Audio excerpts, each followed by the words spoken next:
మీ బిడ్డ ప్రభుత్వంలో ఈ 5 సంవత్సరాల కాలంలో ఎప్పుడూ జరగని విధంగా, ఎప్పుడూ చూడని విధంగా దాదాపుగా 400 కోట్ల పైసలకు ఖర్చు పెట్టి అంబేద్కర్ పార్కును కూడా మీ అందరి కళ్ళ ఎదుటనే ప్రారంభించడము, ఫౌండేషన్ స్టోన్ వేయడము, ప్రారంభించడము రెండూ కూడా జరిగిన ఘటనలు కూడా చూశారు. అదే రకంగా ఇంతకుముందు విజయవాడ ఇంటర్నేషనల్ ఎయిర్పోర్ట్కి ఇంతకుముందు పోవాలి అని అంటే ఒక్క ఫ్లైఓవర్ కూడా పూర్తి కాని పరిస్థితి నుంచి ఈరోజు ఈ 58 నెలల కాలంలోనే ఆ పెండింగ్లో ఉన్న ఫ్లైఓవర్ పూర్తి చేయడమే కాకుండా మరో 2 ఫ్లైఓవర్లు కూడా ఇప్పుడు అదే రోడ్లోనే కనిపిస్తుంది. కనకదుర్గమ్మ ఫ్లైఓవర్ కనకదుర్గమ్మ ఫ్లైఓవర్ కూడా కలుపుకుంటే ఇంకొక ఫ్లైఓవర్.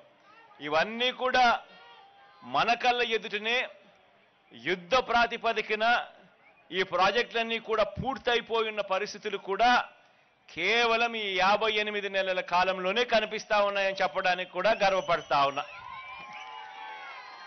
అదే రకంగానే ఔటర్ రింగ్ రోడ్లు కాజా నుంచి చిన్నౌటుపల్లెకు గుంటూరు ట్రాఫిక్ అంతా కూడా విజయవాడ మీద పోవాల్సిన అవసరం లేకుండా అట్నుంచటే ట్రాఫిక్ పోయేట్టుగా ఆ ప్రాజెక్టు కూడా ఆల్మోస్ట్ అయిపోవచ్చింది. అది కూడా మరో 2 నెలల్లో ఏకంగా దాన్ని కూడా రిబ్బన్ కట్టి ఓపెన్ చేసే విధంగా ఆ ప్రాజెక్టు కూడా జరుగుతూ ఉన్నాయి పనులు. ఇవన్నీ కూడా గతానికి ఇప్పటికీ మధ్య తేడా గమనించమని అడుగుతా ఉన్నా. మనమేమో ప్రతి అడుగులోనూ కూడా అభివృద్ధి అంటే ఇది అని చెప్పి ప్రతి ఇంటికి కూడా మంచి జరిగిస్తూ అభివృద్ధిని ప్రతి అడుగులోనూ చూపిస్తూ అడుగులు వేయిస్తా ఉన్నాం మనం. అటువైపున మన వ్యతిరేకులందరూ కూడా ఏమీ చెయ్యరు కానీ అభివృద్ధి అభివృద్ధి అభివృద్ధి అని అంటారు. ఆలోచన చేయమని అడుగుతా ఉన్నాను. ఈ 58 నెలల కాలంలోనే మీ స్కూళ్ళు బాగుపడ్డాయి, మీ హాస్పిటళ్ళు బాగుపడ్డాయి, గ్రామీణ స్థాయిలో అయితే వ్యవసాయం చేసే తీరు కూడా బాగుపడింది. ఎప్పుడూ జరగని విధంగా మార్పులన్నీ కూడా చోటు చేసుకుంటా ఉన్నాయి.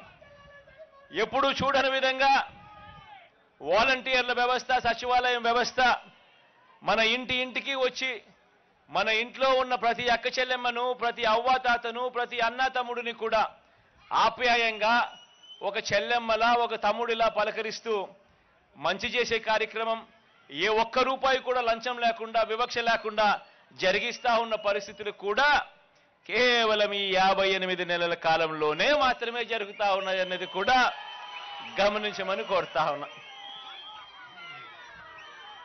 వీటి అన్నిటి వల్ల మీ అందరికీ మంచి జరగాలని చెప్పి మనసారా కూడా కోరుకుంటూ ఇక కాస్త నేనేదో 2-3 పట్టాలు నేను ఇచ్చే కార్యక్రమాలు నేను చేస్తాను. ఆ తర్వాత మీ ఏరియాలకు వచ్చి మీ ఏరియాలలో ఎవరెవరైతే పట్టాలు ఇవ్వాలనో శ్రీను ఒక ఏరియాలోకి, అవినాష్ తన ఏరియాలోకి, ఆసిఫ్ బాయ్ తన ఏరియాలోకి అందరూ కూడా అక్కడికి వచ్చేసి ఆయా సచివాలయ పరిధిలో అక్కడనే డిస్ట్రిబ్యూట్ చేసే కార్యక్రమాలు కూడా వాళ్ళ దగ్గరుండి చేస్తారు. అందరికీ కూడా మంచి జరగాలని మరోసారి దేవుని దయ మీ అందరి చల్లని దీవెనలు ఎల్లకాలం ఉండాలని ప్రార్థిస్తూ సెలవు తీసుకుంటా ఉన్నాను. గౌరవ రాష్ట్ర ముఖ్యమంత్రి వర్యులకు హృదయపూర్వక ధన్యవాదాలు. ఇప్పుడు